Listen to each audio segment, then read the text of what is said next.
let me know before we go live. Let them not see me cleaning my face first.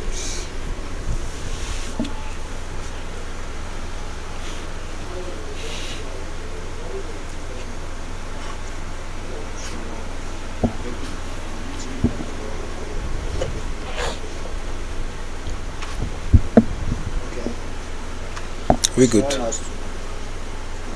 Great. Okay. You can copy from here now. Join the live. Okay. Just So the question is, are we live? yes, we are live. But take copy the link out. Just copy it to me. So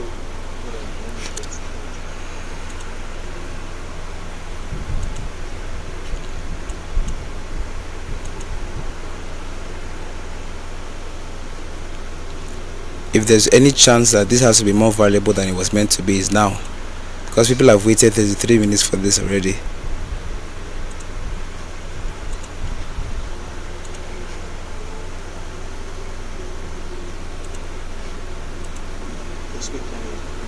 Hello everybody, good evening. This was much anticipated, and I think that I'm the one who anticipated this, because I think that there's so much value to be gotten from a conversation like this.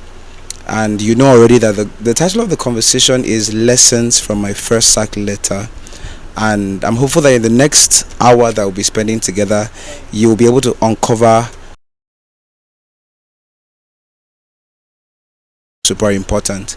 And I feel that when we talk about a sack letter or being fired from a job, especially if it's a role that you are really in love with, I think that it's not a conversation that many people are willing to have, and I feel that it is not talked about a lot.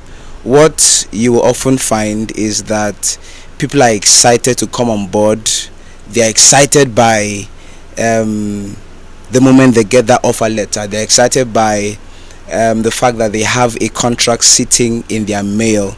But not many people talk about the fact that getting the job is oftentimes the difficult part, and it is very easy to get sacked. Not many people are talking about that, and I feel that in this gig economy, because many times and often you find that people are landing jobs, I feel that it is of course very important to talk about something as a sack letter.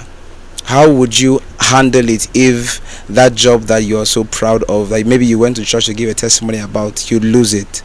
That is a conversation that we must have. And I feel that it's also very important for me to get it clear, now that it's just the first minutes, that this is not just for me to sit and tell you about the story of my first sack letter. The important thing about this conversation is that I'm meant to show you how you can work better. I'm meant to show you how you can, whatever role you're occupying, how you can prove your value in that role. And basically it's for you to show your quality and stay as long as you want in the job that you enjoy. So I think without further ado, we can dive right in. Let's start with what happens when you're first hired. I know that not just freelancers and employees are on the live session. I know also that there are some employers on the live session, and the employers on the live session would definitely agree that many times, or every time that they're hiring for a role, every single time you see a business post a job description, what you don't see obviously is that there is a problem that they are looking to solve. Every single client who goes on Upwork, for example, you know I have to talk about Upwork. Every single time a client goes on Upwork or a freelance platform to hire a talent, or anytime you see a job post made anywhere, if it's on social media, fine. What is underneath that job post is there is a problem that business, that client is looking to solve, or there's a gap they are looking to fill. And this is something that you must understand. That means that if you land that job, they consider you as a solution to that problem, or one who can solve that problem, or they consider you as one who can fill that gap, who will fit into that vacuum that was created maybe by a new business idea, or somebody left their role. That's something that you must understand. That means that there's a purpose for every single job that you land. Like I said, there's a problem that they're looking to solve, or there is a gap they are looking to fill. Now, every single person who comes upon a role comes into rather a role must understand that that's something you must pay focus to.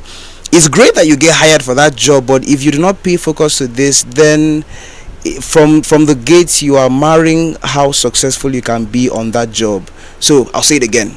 Once you get hired for a role, you get onboarded at a new company, you need to understand that that company is seeking to solve a problem. They have a problem that they're seeking to solve, or there's a gap they're looking to fill.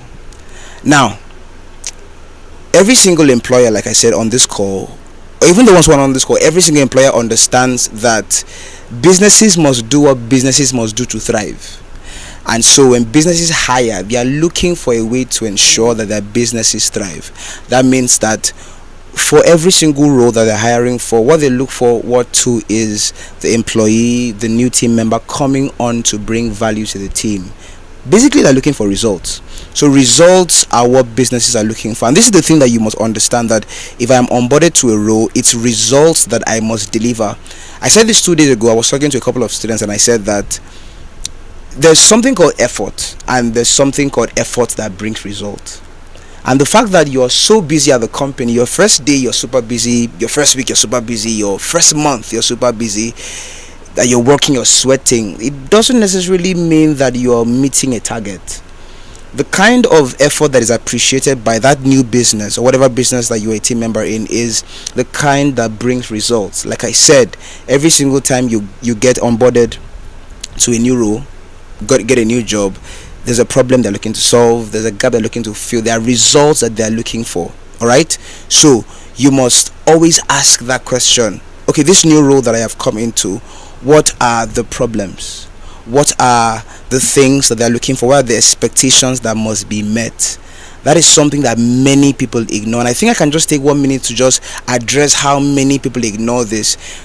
Presently, we are in something called the gig economy. You must have heard about the creator economy, but there's also something called the gig economy. The gig economy is what we are having. I'm holding a class, a starter camp for starting out freelancers, and it's called the Upwork Starter Camp, and we have over 600 people on that camp. That's enormous.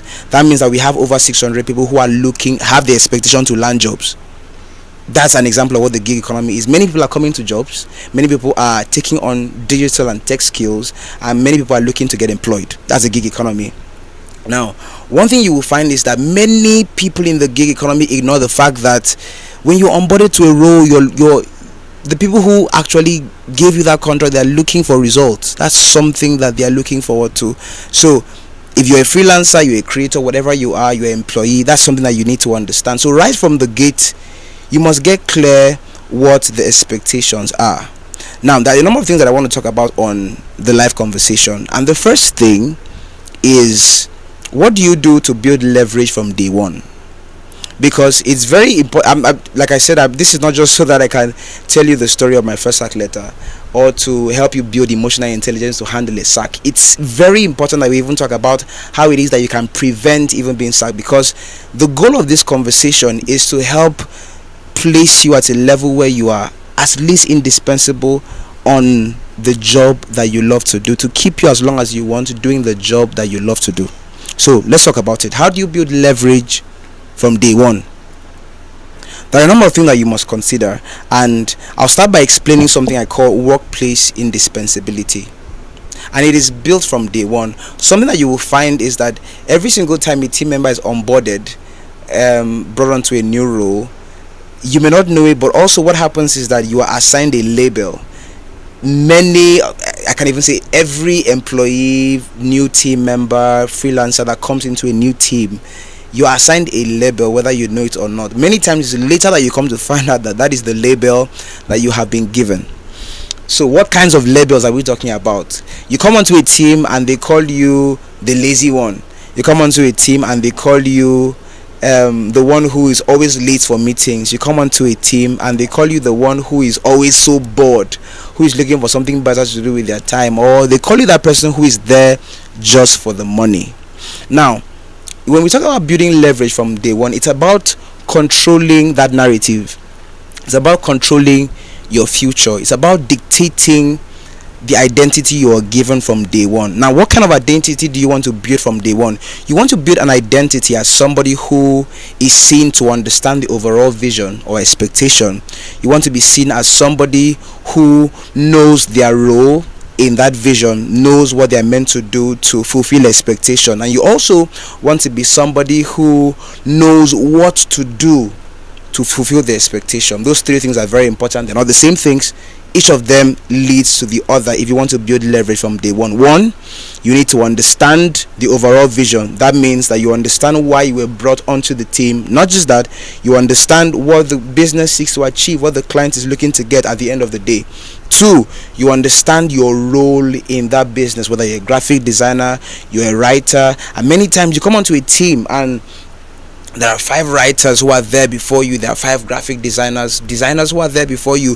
Still, you need to understand what role you have to play to make sure that that goal is achieved, that vision is seen through, and the expectations are met. And thirdly, you need to understand the particular actions. It's different from the second one I mentioned. The second one is that you understand where you come in. The third, you understand the particular actions that you have to take to ensure that you bring results. Those 3 things are very important. That means that you understand the A, which is the vision. 2, you know your place in the B, which is the overall vision. You understand where you come in. And number 3, it is that you understand the things that you must do to bring results. That's basically how you build leverage from day one. And there's a concept I mentioned, I don't know if you remember, I called it workplace indispensability, and this is a coinage of mine. What this means is that if you understand the 3 things I mentioned before, and you continually and progressively bring value to the business, bring results progressively, what happens is that almost unconsciously your boss, your employer, or your team lead, they begin to associate you very closely with those results. And we get to a point where they almost cannot see the results coming in consistently without you being in the picture. I call that workplace indispensability. That means that it's often like an equation that when you bring, say, MK into the picture, and this is the vision that must be fulfilled, the necessary thing that you will get are the results that we want for the business. That's workplace indispensability. And every good boss knows who is indispensable on the team. Every good boss does that. And this is the advantage of workplace indispensability. Of course, the word is indispensability. It means you are hardly going to be let go. And beyond that, every good boss who understands that whatever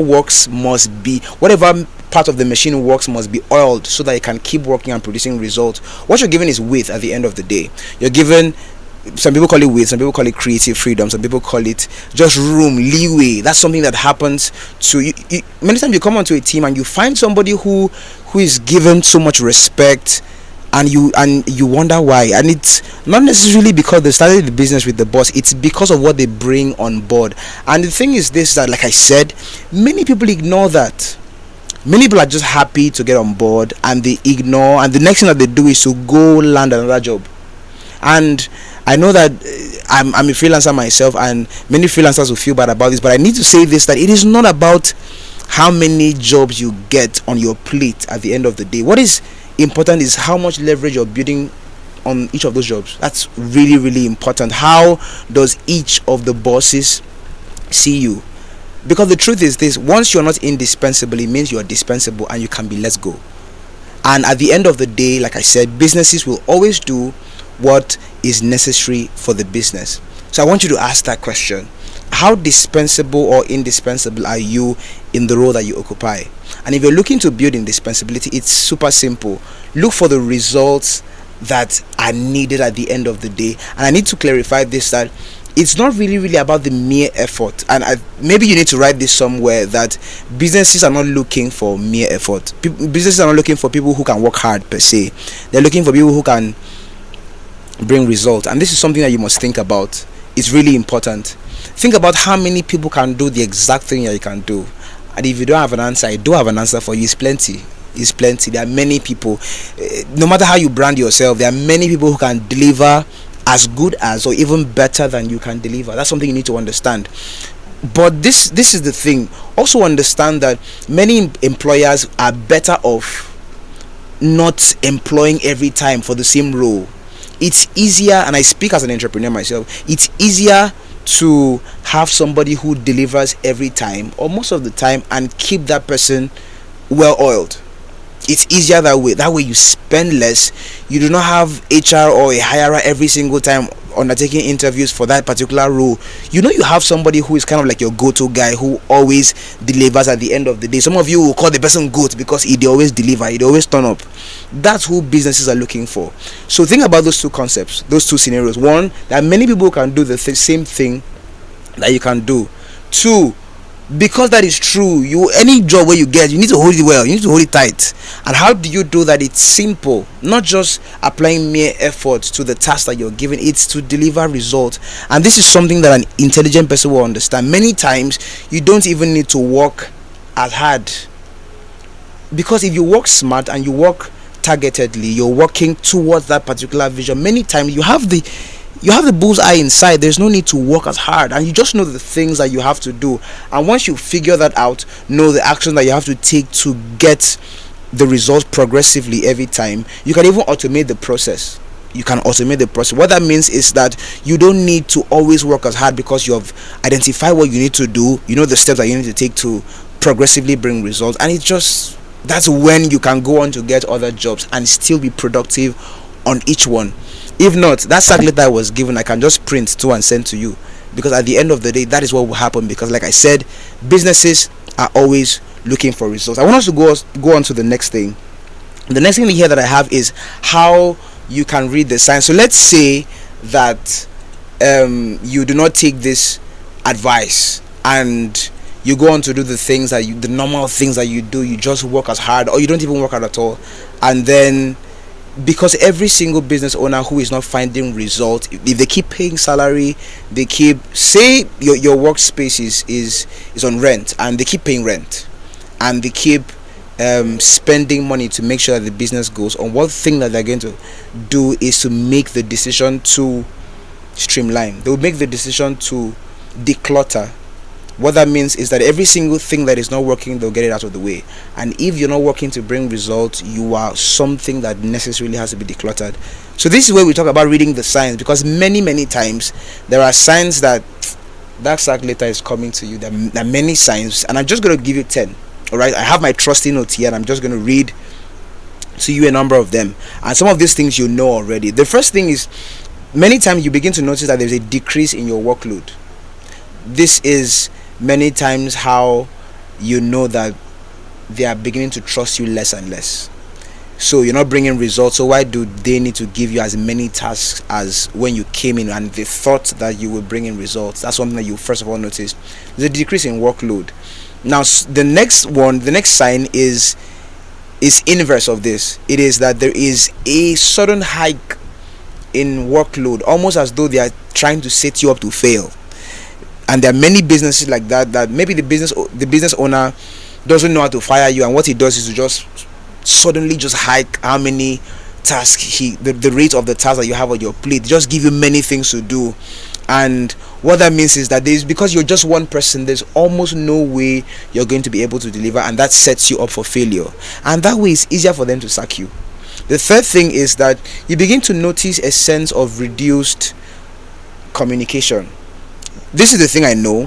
When you're onboarded, the HR is so happy with you. You're the newbie, so everybody needs to make you happy. And especially because, like I said, if you're onboarded, it means they believe you will bring results.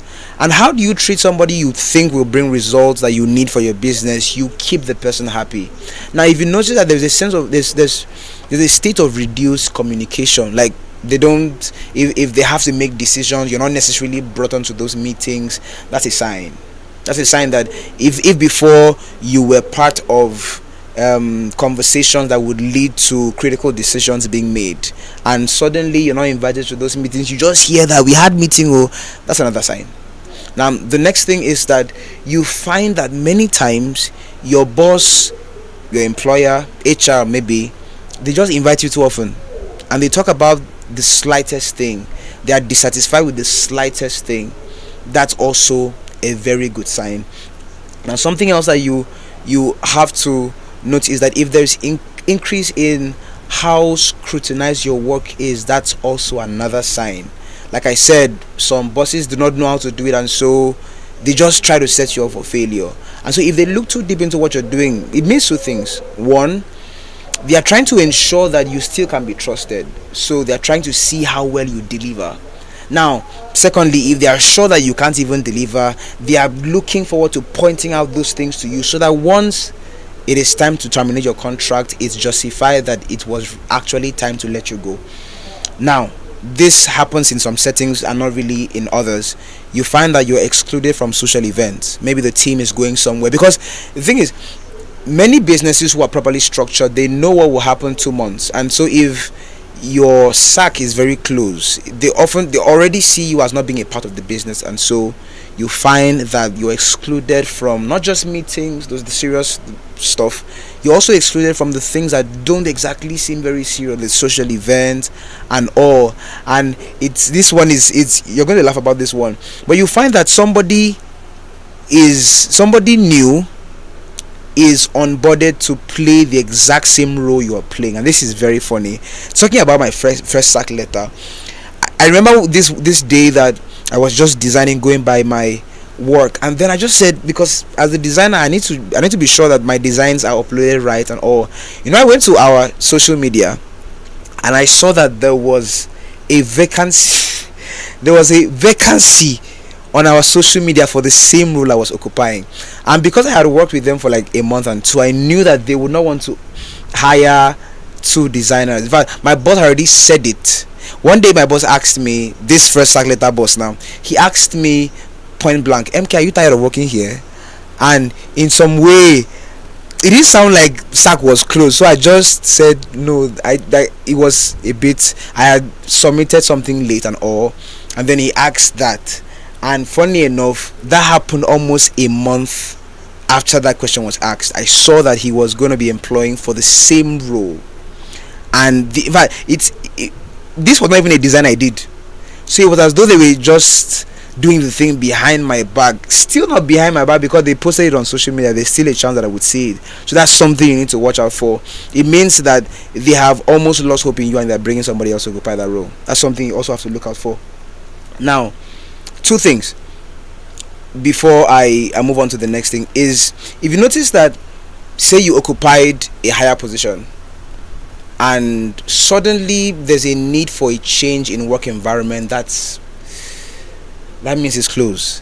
If you find that you used to work, say, with this particular team, and this team, they're the ones who do the main stuff, they are mainstream employees, and they are counted on for results and all, and you see all of a sudden you're put on a team that is low risk, that is a sign. And the final thing is, if you find that often too many times you receive negative feedback and criticism, like I said, my boss asking, or my former boss asking, do you still want to work here? That is oftentimes a sign that something is coming for you. And if you doubt that something is coming, this is a way out for you.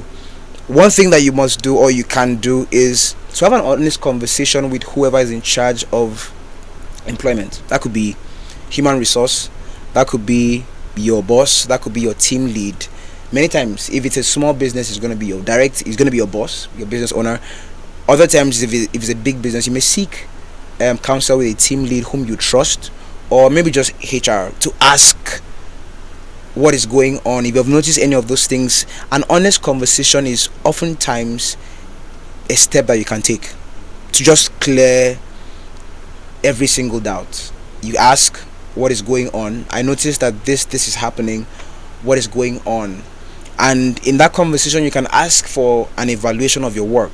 Okay, do you think that I'm doing below expectation? What can I do to be better? That's something that you can have. Now, so this has happened. You are out of the job. All right, the undesirable has happened. What can you do? Because like I said, the idea is not just for you to build emotional intelligence about how to handle a sack. I'm a career coach.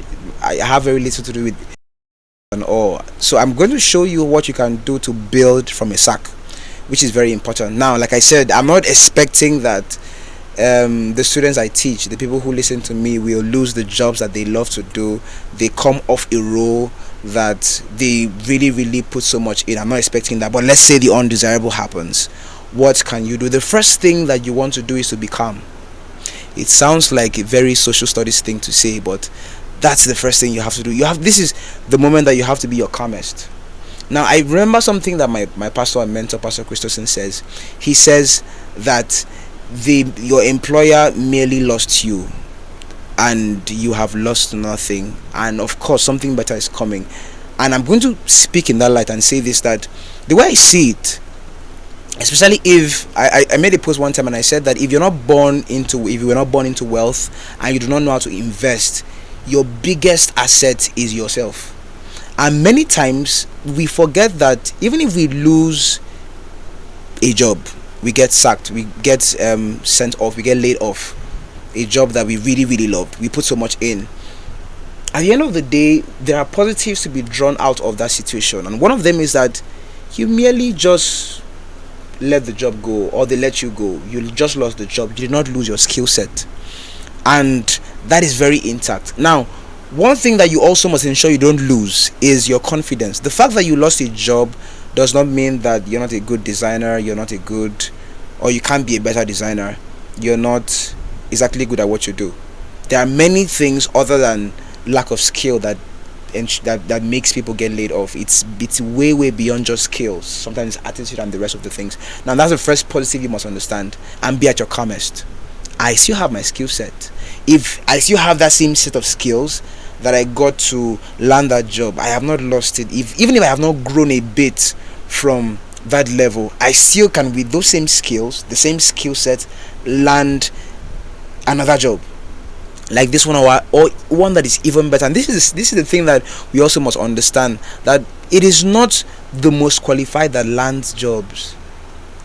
I cannot count how many novices, let me call them that, land jobs. Many of them learn on the job. That's also something that you need to know happens many times in the gig economy. We have many people who are learning on the job. And like I said something very, very remarkable that you must listen to and not forget. The fact that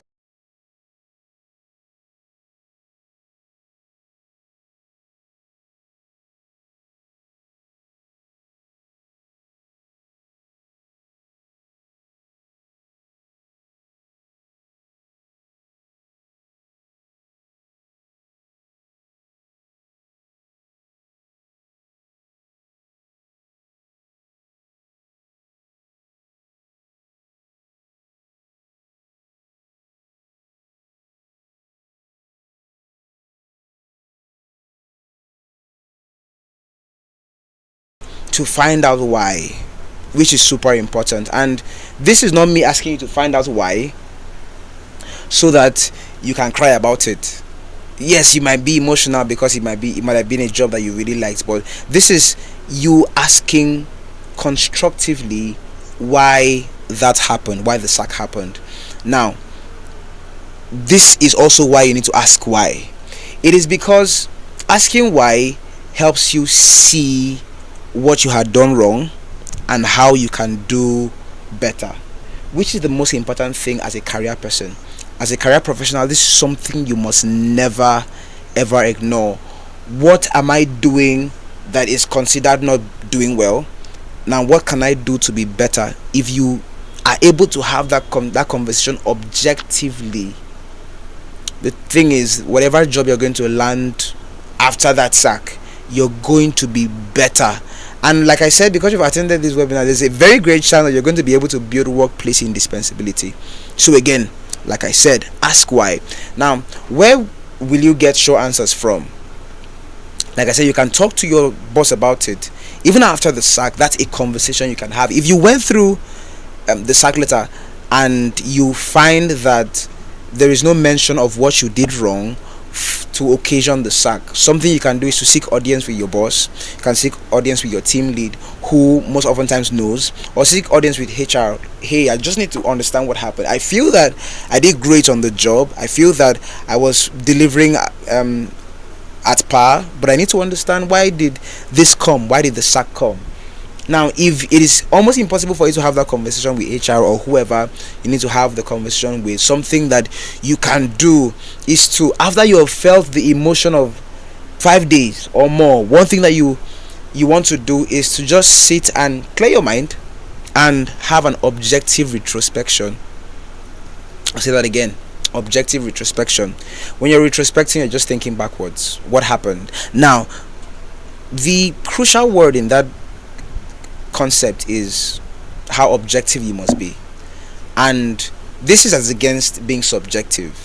That means that when you're having this conversation, this retrospection, you don't want to be emotional about it. You want to be very clear, you want to be unbiased, you want to be balanced, and you want to ask what really happened.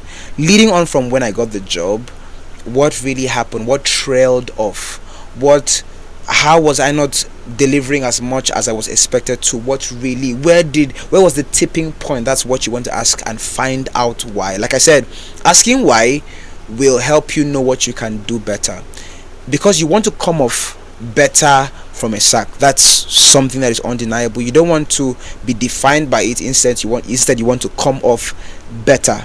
Now the next thing that you want to do is, and remember, you don't want to burn bridges, which is super important. My pastor calls it slamming the door gently, or not slamming the door, closing the door gently. Now, I don't know how many people will be willing to let go of a sack easily, but it speaks of professionalism. I don't know if I can call it sportsmanship, but it speaks of some level of maturity to be able to let it go. Because think about it, like, maybe I was emotional at the time. I cannot really remember when I got my first sack letter, but at this point I think that, of course, I'm at my most mature, and because I have done a few things, starting some businesses, having some business ideas, I understand that businesses have to do what businesses need to do to thrive. That means that if at the end of the day I'm a Christian, I can say, God forbid, that I am let go of a job, I'm let off, something that I have to consider is, maybe I am not the best for the business. So what do I want to do? I want to think, draw out a roadmap for myself.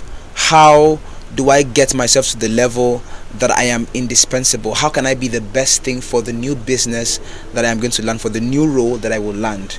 So you don't want to burn bridges, because this is the thing.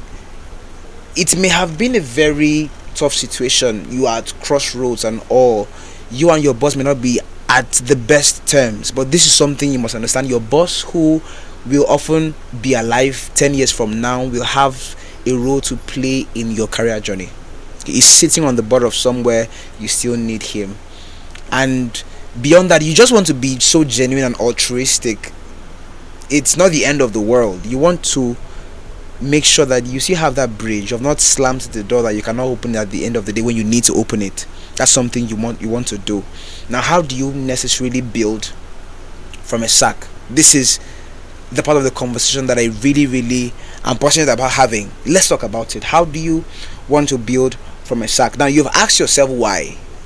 And this is not just asking yourself why to have a conversation with me, myself, and I. You want to write out why. You want to be really clear about the why. You want to know exactly the things that you did not do right. So this is where I get very personal with you guys. I think that thinking about it, not just because I was preparing for the webinar, thinking about it, something I did was actually to sit and think about things. And speaking about the job that earned me my first sack letter, what did I do? What do I consider the things that I did not do so well? Let's talk about it. Graphic designer, this will help you. First of all, I don't think that I was the promptest at delivering tasks, which is something that I don't think that you will be dishonest about it. Like, if you don't submit tasks on time, you should say you did not submit tasks on time. That's something I did not do. And I don't even explain to us in the business world what it means to not submit deliverables on time. It means that whatever is connected to that deliverable cannot go out on time. That's the first thing. And the second thing is to be available, to be prompt and upfront with communication. When I say prompt and upfront, these are two different words.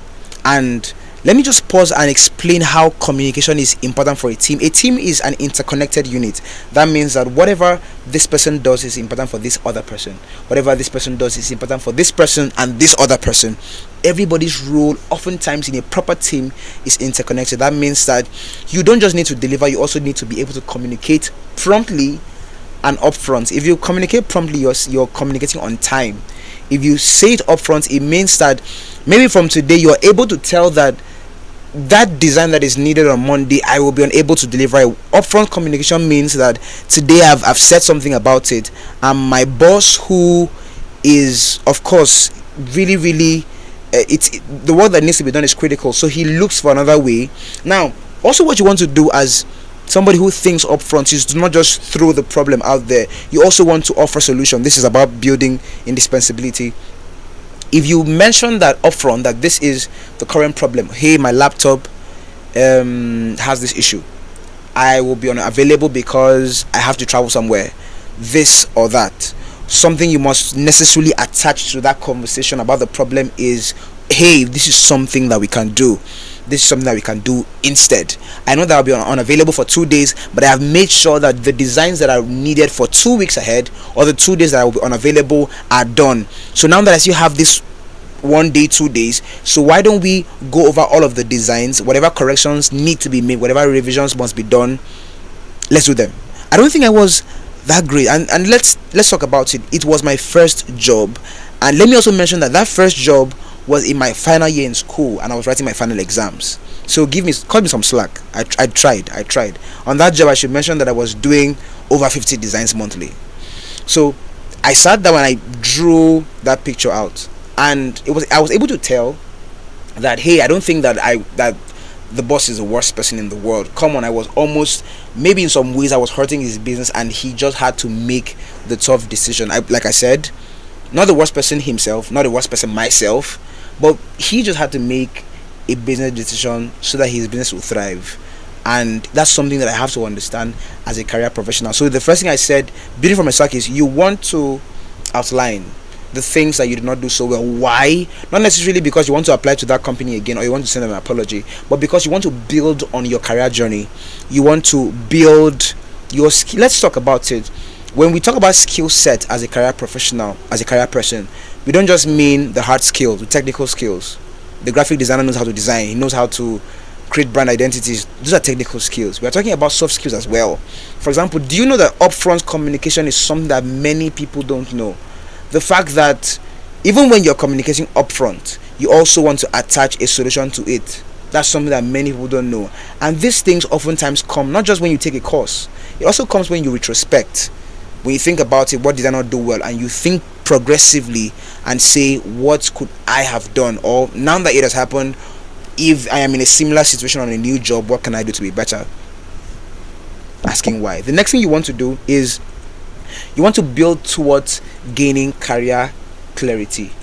And for me, this is from personal experience. It is from doing that job, and that was a Nigerian job, by the way. It was from doing that job that I got to know that graphic design may not really be my thing. And it is not an embarrassing thing to say. If you are a writer, for example, I've been using design a lot, and you can't blame me, I'm biased, I'm a designer. If you're a writer and you're on a team, I don't even know it, but many times why you're not doing so well could be because that's not your thing. That is not just your thing. You're not unconsciously, subconsciously, you're not really happy doing it. You're doing it for the money. That's what I call career clarity. The fact that you're seeking to not just know why, but also really, how was I on the job? When you retrospect, career clarity is something that you will necessarily have. So you're really asking, is this something that I want to do? Is this something that I really want to do? And it was so easy for me to come to that conclusion. And I just told myself that maybe it's not really graphic design. And amazingly, from that time I discovered branding, which is something that I still do today. That's something that you want to do. Now, even though you have not been sacked before, and we pray God forbid that it doesn't happen, I want you, on whatever role that you're occupying, to ask that question. That's a conversation I don't know many people want to have, But that's a conversation you must have. That thing that I'm doing, what's really holding me in place? Is it passion for the job? Is it passion for the things I create? Or is it because the money is too good and I don't want to let it go? That's something you must, now even that's something you must settle. If the money is too good, then stay on the job. But if it is beyond that and it's not something that exactly fulfills you career wise and professionally, you want to start building towards and finding out what it is that you know. Now there's a questionnaire I have that if you want access to it, I will send it to you. Just send me a message on Instagram at MKMBOHO. I'm gonna send you the question. You answer some deep what you're good at, because as a passion, I don't just teach people how to work better. I teach people how to do the things that they love to do, that they're passionate about, that they're good at, and make money off it. And many times, I don't know how many times I've said this year, but many times I've seen people do so good at what they're talented at, what they're good at, what they consider their strength, and they're not just fulfilled, but they're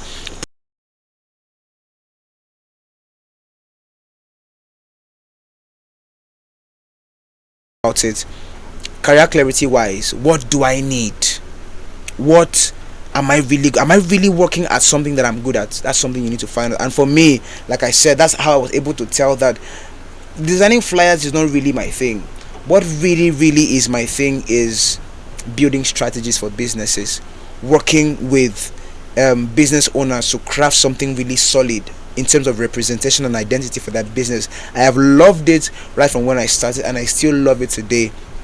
And you see how beautiful it is. It has helped me build on my career journey. I have branched out even into personal branding, and it's going great, and I'm building authority and thought leadership in the process. And many times you're going to deny yourself this because you are staying someplace that you're not really good at, and you're just sacrificing how great and progressive your journey can be because of some issues. So think career clarity and just have that retrospective moment. And the next thing I want to talk about is what you will have to do with your finances during a sack. Now, what a sack many times means, especially if that was the only job you had, what that means is that money does not necessarily come in. That's something.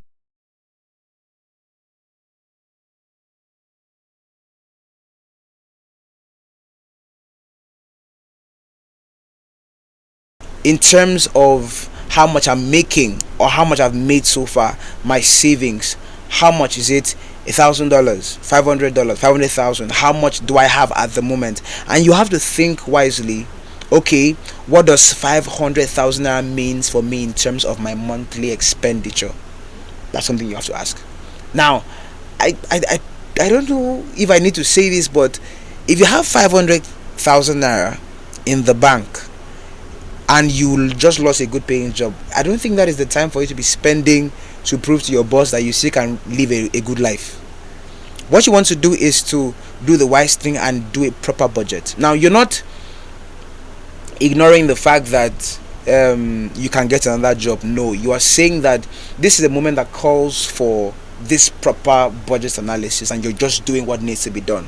So you do a budget. Okay, I project that based on my skill sets and what I'm willing to do to grow, this is how long it will take me to land a new job. You give yourself 2 months. I think that if you're great at what you do, and possibly you're learning from me, which you should, you should be able to tell how long it will take for you to land a new job. It is.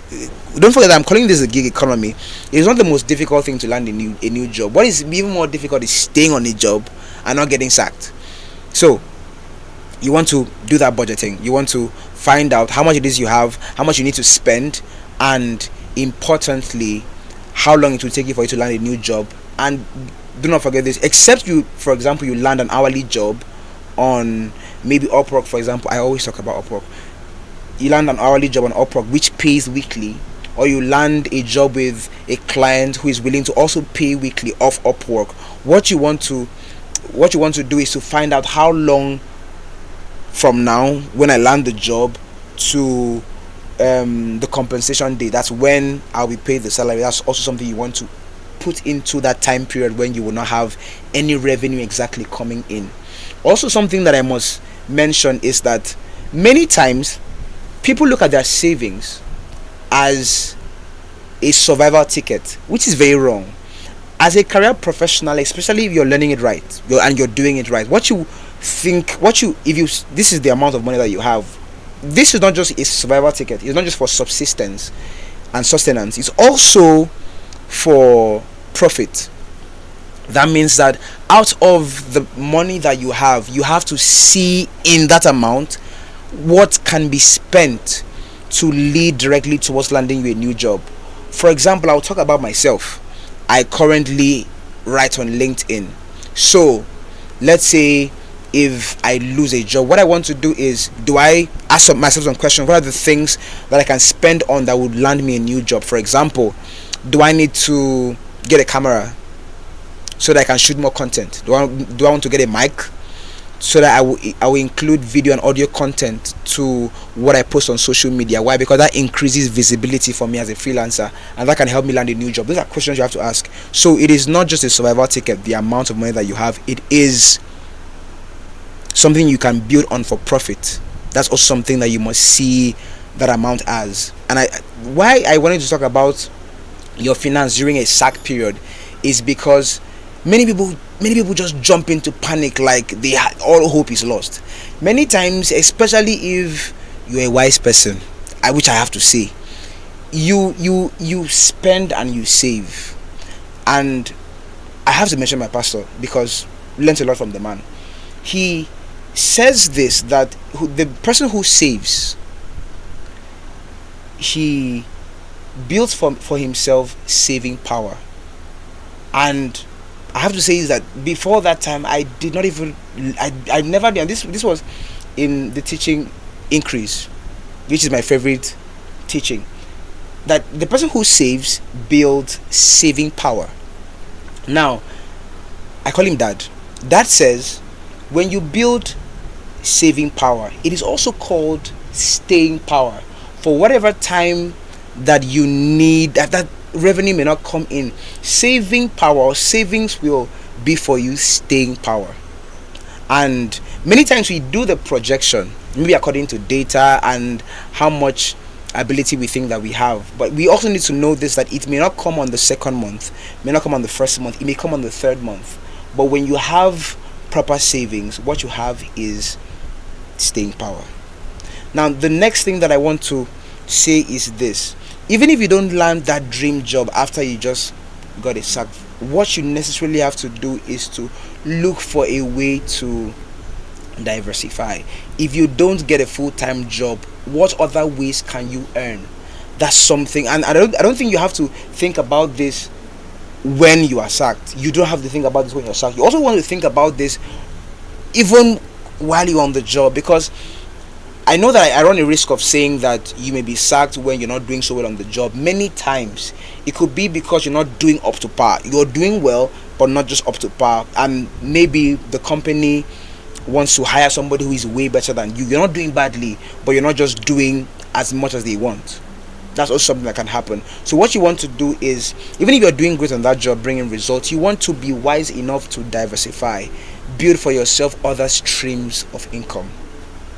And the thing is, if that is a good paying job, fine, it's able to solve a few things here and there. But who says you can't make more money and just save for staying power? Who says you can't do that? That's something that I want you to engage in your flow.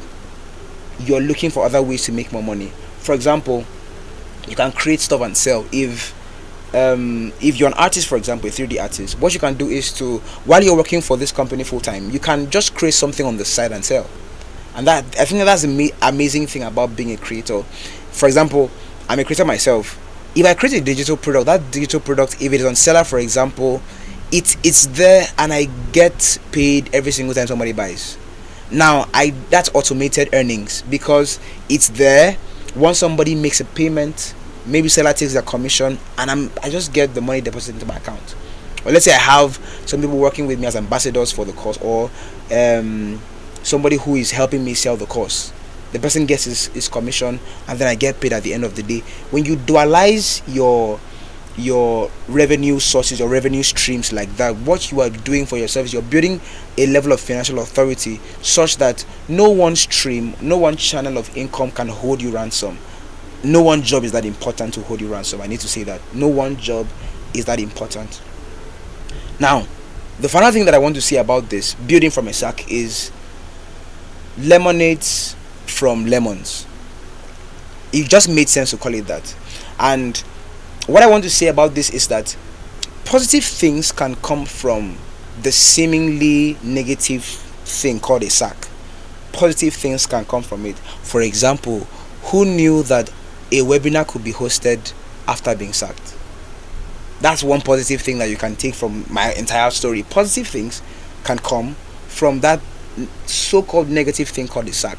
And it is not just because you can go host a webinar. And please, if you do host, I want to attend. It is not just because you can go host a webinar. Think about this. If that does happen, that you are sacked, and you take on that first step of retrospection, it's a positive thing that you find out what you can do to be better. And let me tell you this, for as many as have actually done that retrospection, you can tell me, and I know that is the truth, that you will find other ways that you can make money. That's also something that can be found in that time. Not just what I can do to be better on another job, but what can I do to dualize my revenue source, my revenue channel. That's something that you can definitely get from that time. That's another positive. So I want you to think about it. What positives can come from this seemingly negative thing? Lemonades from lemons. What can I build? It's amazing because this is not just the gigs economy, it is also the creator economy. One thing that you will find is that there are vlogs popping up here and there, and what people are doing is to consciously document their journey without fear of being judged. There's this vlog which I'm very interested in, where somebody who is building his business is documenting every single thing about what he's doing, how he's getting somebody on board the team, how many losses he's had so far, what difficult decisions he's had to make. Vlogs like that are everywhere, and who says that you can't create something like that? Now I'm giving you examples of positives that you can consciously build from that seemingly negative thing. And that's if you build that mindset, the lemonades from lemons mindset, it's something that will not just keep you in that sack period or no job period. It's something that will stay with you for life, and it's something that will define your career journey for the better. Because I hope you do know this, that many people can be defined by their sack. A sack can just change somebody's trajectory almost forever. But the person who insists on having the lemonade from lemons mindset is saying, I'm in charge of my future, I'm in charge of what happens from this, and I'm seeking to think positive about the entire process, and I'm actively, consciously bring out positives from this. I'm taking positives from this, and I'm intentionally fusing that into my career journey where I want to go. And like I said, this story is, I'm saying this, sharing this in front of many people, and this is on YouTube, and this will stay. Many people will come to watch it. It's a part of my journey, and maybe I may not have said it, but this is something that has made me more mature. I'm wiser. When I teach students, I teach them differently because I've gone through this experience. I know what it takes to survive in that time. I know what it means to build from that time. That's also something that you need to note. Now we have come full circle, and I want to take some questions if there are questions. Are there questions? Please, let's find out if there are questions. I'm thinking that concerning this kind of topic, there should be questions a lot. But while we wait for the questions, I want to mention some things particularly that I said. The first thing is that results are not mere effort. Results don't equal effort. Any kind of effort, mere effort does not necessarily equal results. Of course, you need effort to bring results, because results are the result of hard work. But the thing is, hard work itself is not just enough. You need to know the things that are actually needed. You need to know the expectations that are laid on you, the things that are actually expected from you on that role, so that your efforts, your energy, your time is put to good use. Because it is not just enough to sweat. you are sweating for a good reason. If not, you're just a busybody. You're busy doing nothing at the end of the day, because whatever thing that you're producing from that time, it means very little or nothing to your boss. And so at the end of the day, you're like the person who is not doing so much. The only difference is that you're sweating. And the next thing that I want you to take from this is that you control your future. You control your work future. Now, every single job you will get from now, or that you will land later, you need to understand that it is merely a part of your career journey. The one who is in charge of actually building and defining that career journey is yourself. And the thing is, nobody can take that power from you except you let them. No sack can. No job is important. The thing is, nothing. Your confidence cannot be built from, oh, you have a 6-figure job. It's not enough to build your self-esteem. It's not enough to tell you that, oh, you're this person. No, it's just an added definition of who you are. The real person is you, and you are the one who controls your future. That's the thing. And I want to say this, I've quoted my pastor a number of times. I also want to quote that again. My pastor says that if you're this person, I'm going to paraphrase, you're this person who you count on people's acceptance to survive. If you bank on their acceptance to survive, you will die from their rejection. Why? Because it's not an absolute phenomenon. They give it today and they take it tomorrow. And like I said, businesses will always what businesses need to do to thrive. So at the end of the day, if you're not what they need and you're let go, does that mean that you're less of a person? No, it does not mean. Now, the next thing I want you to take from this is that this is a tip. Something that I do, having gone through that sack period and some other unpleasantness, something I've learned to do is to periodically check in with my team lead, the people who are above me. What I do is to see, this is a simple example, and I tell this to my team members. I tell them that I say this, that what I do is I just go to my boss and I say that it's been a wonderful month so far. I think that we have been able to achieve a number of things, and I'm really, really proud and happy that I have you as my boss, who is continually mentoring me and showing me what things I can do to be better, and that I'm even seeking out ways to do better. So if there are ways that you think I can improve in my workflow, I'm very open to hearing it and including it to the work that I do. It's very simple. It's not just a polite way of saying that thank you for giving me the opportunity to work, because please, let's not even doubt it, it is an opportunity to work. The fact that you're laboring towards something that you believe in is a great opportunity. That's something you can do, to just continually check in, and most times you will gain your answer from those times. You will gain your answer from those conversations. You're saying I really, it was a great month, and I'm not saying you should do this every month, because doing it every month means 12 times in a year. That's a lot. You can do it every 2 months, every 3 months. Hey, it's been a great time working. I just feel that this has been a remarkable opportunity, but I'm really, really eager to know what things I can do to improve. If there are things that you can point my attention to that I can do to improve what I did not do so well this month or the previous month, please let me know. I'm willing to include that into my workflow. Finish. That will save you lots of stress. And those 3 things are things I don't want you to forget. I want you to include that into the work that you do. It's going to make you a different person. Now I want to take the questions. Okay.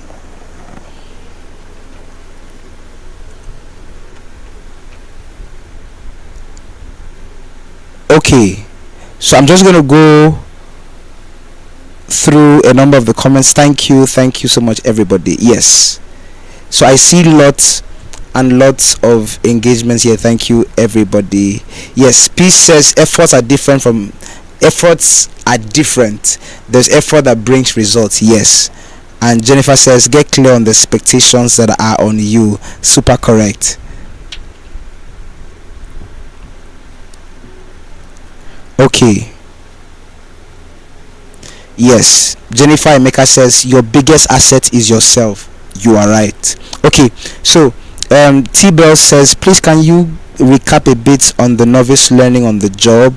The network didn't allow me learn from that point. So what I said about the novice learning on the job is that presently in the gig economy, there is no exact assurance that every single person who comes on board knows everything they need to know to succeed in that job, it's very, very allowable for you to learn on the job. That's what I said. And so every single time you go on a job, because businesses are different, even if you've worked in that industry for a long time, businesses have some nuances that just make them different. So what you want to do is to understand what makes this business and business owner tick, and then learn on that job, and then improve your workflow. Okay, this is amazing. So I have a question here from Peace. Peace says, does it mean once someone else is on board to play your same role, you should expect a sack letter? Peace, if I were your employer, I would be able to answer that. Now, the things I mentioned, they are not exactly absolute. They are merely signs and they are indications. But now, if you, having worked with that company for a number of times, for a number of months, years maybe, and you find out that their budget does not exactly allow them have two persons occupying the same role, that may be a very clear indication that your time is up. That's something you need to welcome. And also, it may just mean that something happened and maybe they have investor funding, or they're just willing to invest more in that role because you have done so well, and they think that if they have somebody like you on the team, maybe somebody to come understudy you and intern with you, that team is going to be built into something super solid. That could be what it means. But I believe that having listened to me for an hour, you should be able to tell. Okay, and I don't know if there's any question on the community. I'm willing to answer questions from Tribe Talbot. But if there are none, I really want to thank you guys for listening in. I think we have spent an hour already. I want to thank everybody for listening in. I did not want to spend more than an hour on this, and yes, we spent a quality hour talking about this. And do not forget why this is important. It is important because this gives you insight on how you can control your work future. Like I said, you are the one who is in control. You are really the one who is in control. You make your career journey make sense, and you can design that roadmap wherever you want it to go. No job is that important. No employer per se is that important. The thing is, even if you do not do so well on a job, there's always a chance that you can do better. Please don't expect a follow-up webinar called Lesson from My Second Sack Letter. One sack letter is enough. Thank you so much, everybody. And of course, because there are no questions, I think we can call it a night. Thank you so much, everybody. Let's have a very, very good evening.